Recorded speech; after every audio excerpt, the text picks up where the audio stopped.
How to turn a bad day into your best day. Sometimes a day could begin in the wrongest way ever. No one wants to have that, but life happens.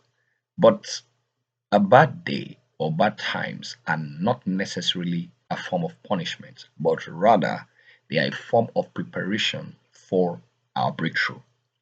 It's very, very true and common. It's happened so many times in many businesses that what began as a bad day didn't end as a bad day, right?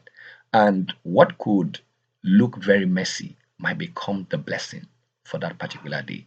So sometimes they are not breakdowns, but they are bridges. Some things happen during the day. A day could begin very rough, right, and could transcend into even the noon has been very wrong. But the day is not ended, right?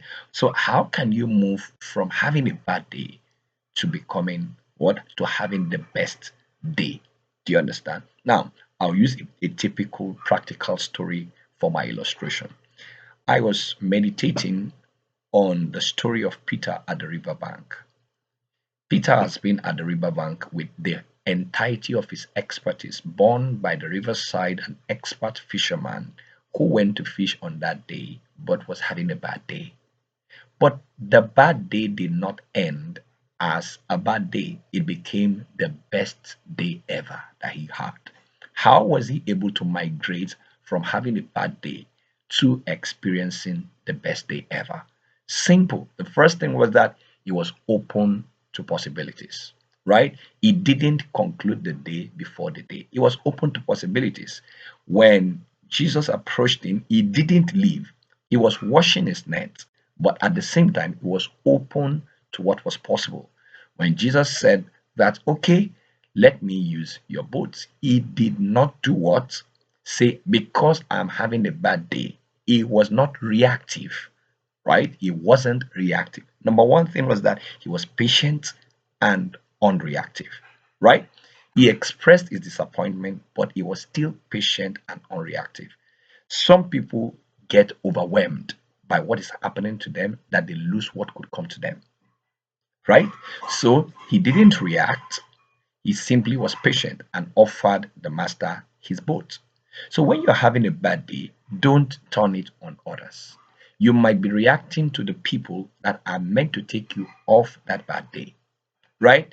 The person sent to you, or the process that is supposed to move you from that particular experience into the experience that you would desire and you deserve, might be the one you may be throwing your tantrums at. So don't let what is happening happen to you.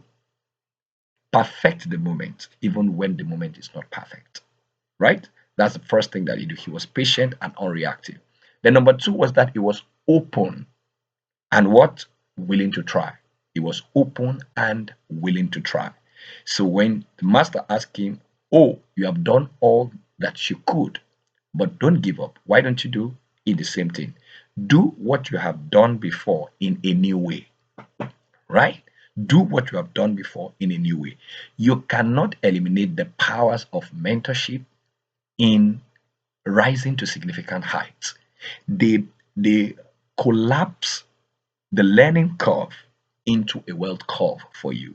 You cannot underestimate the powers of what a high value community or a coach in changing your bad day to your best day ever. All it could take, someone said, one day with a wise man could be as good as 1,000 days in the desert, right? So that means that you can metamorphose a bad day into your best day ever by simply listening, being open to the counsel of those who have gone ahead of you, or being open and willing to try again. So when you are open and willing to try again, and you are open to the counsel of those that have gone ahead of you, and you're willing to try whatever their recommendations are, you could move a bad day into your best day ever. So, like you see, there are a lot of businesses that are undergoing one form of challenge or the other.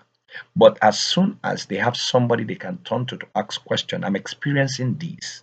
You understand? A lot of people die in silence. When you're having a bad day, don't die in silence. It's important to have someone to talk to. If you have someone to talk to rub minds with, to a large extent, it can collapse the weight of that particular experience at that particular moment. And the person you're talking to, his counsel can become your leverage.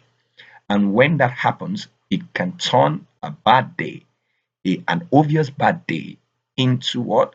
A possible best day ever. So, three vital things are important when you want to turn a bad day into a what? Your best day ever. Number one is the fact that you are patient and unreactive. Number two is that what? You're open and willing to try again. And number three is that you do not conclude that the day is bad because it started very bad. So it's good to have an optimistic mindset and not a pessimistic framework, right? If you have a pessimistic framework, it's going to end in disaster.